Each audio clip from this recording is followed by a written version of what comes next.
নমস্কার বন্ধুরা, টুকিটাকি রান্নাঘরে আপনাদের সবাইকে স্বাগত। আজকে আমি বানাবো পনির। একদম রেস্টুরেন্টের মতো দারুণ টেস্টি একটা পনির বানাবো। তো কড়াই বসিয়ে দিয়েছি। সবার প্রথমে একটা মশলা বানিয়ে নেব। মশলা কিছুই না, ঘরের সিম্পল ইনগ্রেডিয়েন্টস। এখানে আমি 1 চামচ ধনে, গোটা ধনে, 1 চামচ মৌরি, 1 চামচ জিরে, 3টে লবঙ্গ, 3টে এলাইচি, এই যে 2টো দালচিনি আর 7-8টা মতো গোলমরিচ, এগুলোকে আমি শুকনো খোলায় ভেজে নেব। ভেজে এটার আমি একটা গুঁড়ো করে নেব। একদম কম স্টিমে আমি এটাকে সুন্দর করে ভেজে নেব।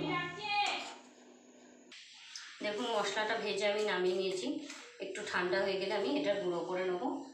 আর কড়াই আবার বসিয়ে দিয়েছি। কড়াইয়ের মধ্যে আমি পনিরগুলো ভেজে নেব। এখানে আমি 1 চামচ ঘি দিলাম।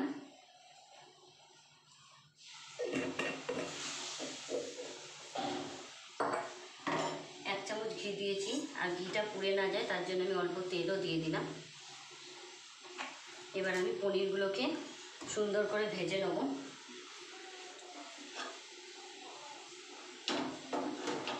ভালো করে গরম হয়ে যাক, তারপর আমি পনিরগুলো ভেজে নেব। দেখুন কড়াইয়ে গরম হয়ে গেছে তেল। আমি এবার পনিরগুলোকে দিয়ে দেবো।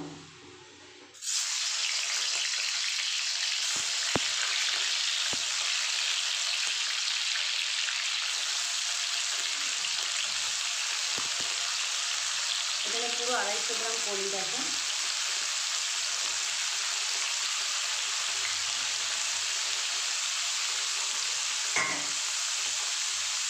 একটু কালারের জন্য আমি একটু কাশ্মীরি মির্চি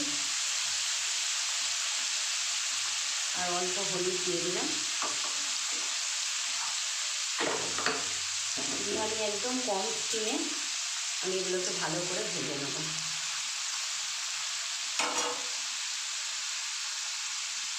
দেখুন পনির আমি ভেজে তুলে নিয়েছি, এই যে লাল লাল করে।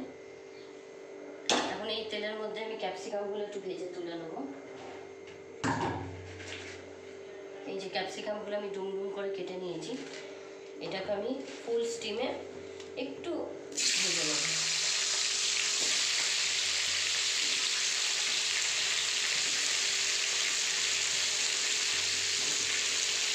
এখানে বড় সাইজের 2টো ক্যাপসিকাম দিয়েছি।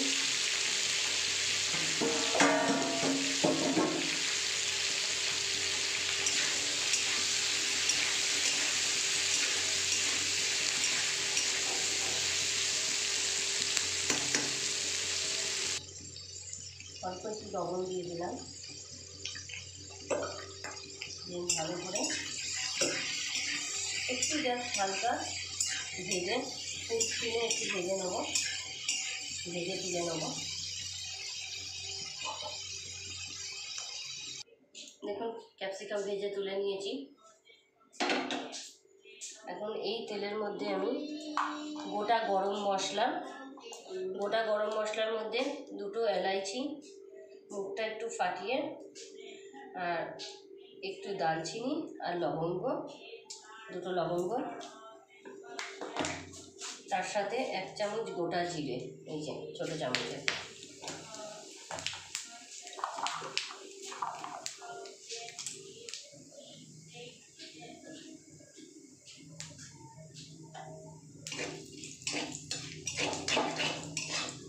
একটু এটা স্মেলটা বেরো।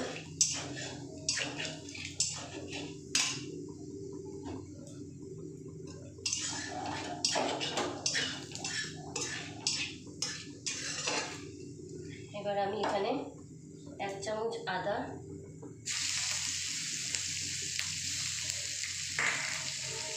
আদাটা দিয়েছি।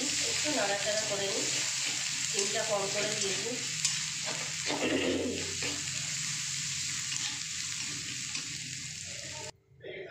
এখানে 2টো মিডিয়াম সাইজের টমেটো দিয়ে দিলাম।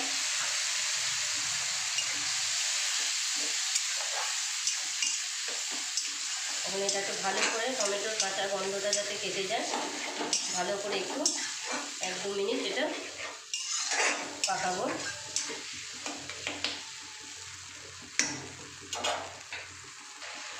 এক দু মিনিট হয়ে গেছে। আমি এখানে কিছু গুঁড়ো মশলা, কিছুই না, সিম্পল গুঁড়ো মশলা মানে হলুদ আর কাশ্মীরি মির্চি, এটা মশলা পনির, আর কিছু দেবো না, এই দুটোই শুধু। আর যে মশলাটা আমি অলরেডি করে রেখেছিলাম ভাজা মশলা, এই যে ভাজা মশলাটা আমি গুঁড়ো করে রেখেছিলাম, এটাকে আমি দিয়ে দেবো। মেন মশলা এইটাই, এই ভাজা মশলাটা আমি দিয়ে দিলাম। এটুকু থাক, অন্য সবজিতে লেগে যাবে আবার। এরকম মশলা ঘরে বানিয়ে রাখলে কোনো সবজিতেও দেওয়া যায়।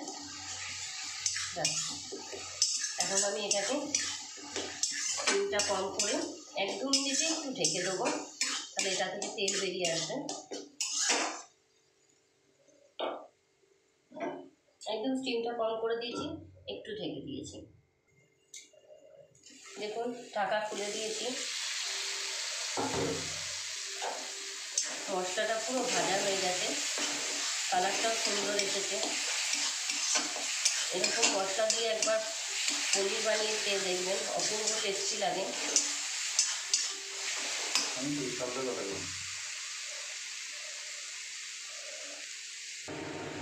দেখুন মশলা থেকে তেল ছেড়ে গেছে। এখন আমি এখানে অল্প 2 চামচ মতো দই রেখেছি, দইটা দিয়ে দেবো। দইটা দেওয়ার সময় অবশ্যই গ্যাসের স্টিমটা কম করবেন।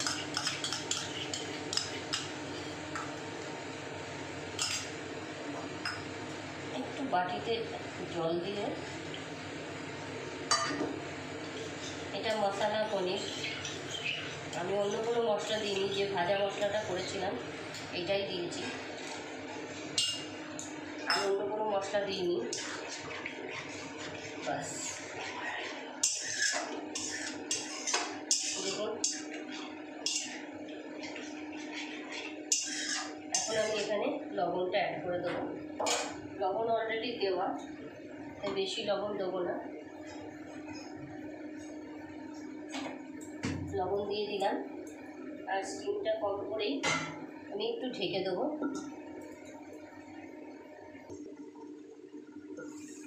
দেখুন কত সুন্দর কালার এসেছে, দারুণ সুন্দর কালার এসেছে। এখন মোটামুটি রান্নাটা শেষের দিকে। যারা নতুন বন্ধুরা আমার ভিডিওটি দেখছেন অবশ্যই আমার চ্যানেলটিকে সাবস্ক্রাইব করবেন, আর বেল আইকনটি প্রেস করতে ভুলবেন না। লাইক করবেন, শেয়ার করবেন, আর যারা সুন্দর সুন্দর কমেন্ট করেন তাদের অসংখ্য ধন্যবাদ। এখন আমি শিমলা মির্চ আর ক্যাপসিকাম সব শিমলা মির্চ আর পনির সব একসঙ্গে দিয়ে দিলাম।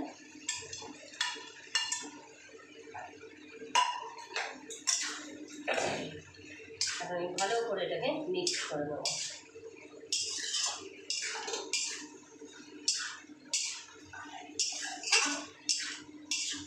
দেখুন এটাকে ভালো করে আমি মিক্স করে নিই আগে।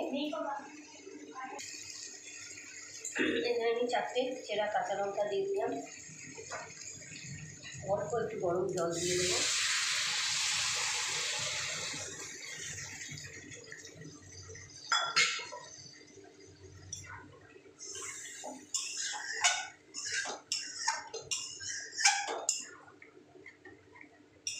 দুর্দান্ত কালার এসেছে,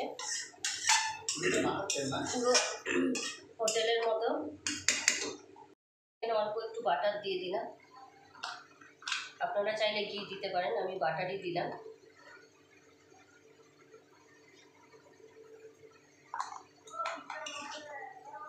বাটার দিলে, পনিরে বাটার দিলে ফ্লেভারটা একদম চেঞ্জ হয়ে যায়। দেখুন কত ডিলিশিয়াস লাগছে, পুরো লাগছে না হোটেলের মতো।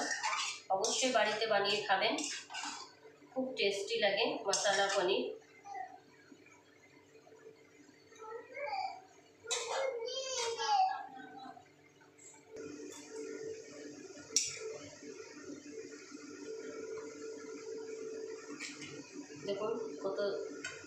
দারুণ লাগছে,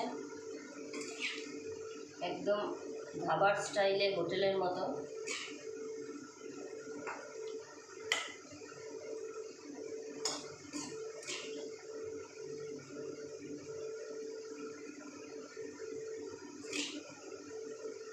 অসম্ভব টেস্টি একটা ডিশ, অবশ্যই বানিয়ে খাবেন। আর কেমন লাগলো কমেন্টে জানাবেন। আজকের জন্য এতটুকুই, আবার আপনাদের সঙ্গে অন্য একটা ভিডিও নিয়ে দেখা হবে। Bye bye.